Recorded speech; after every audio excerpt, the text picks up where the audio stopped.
لا يسأم الإنسان من دعاء الخير وإن مسه الشر فيئوس قنوط ولئن أذقناه رحمة منا من بعد ضراء مسته ليقولن هذا لي وما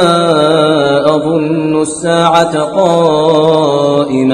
ولئن رجعت إلى ربي إن لي عنده للحسنى فلننبئن الذين كفروا بما عملوا ولنذيقنهم من عذاب غليظ وإذا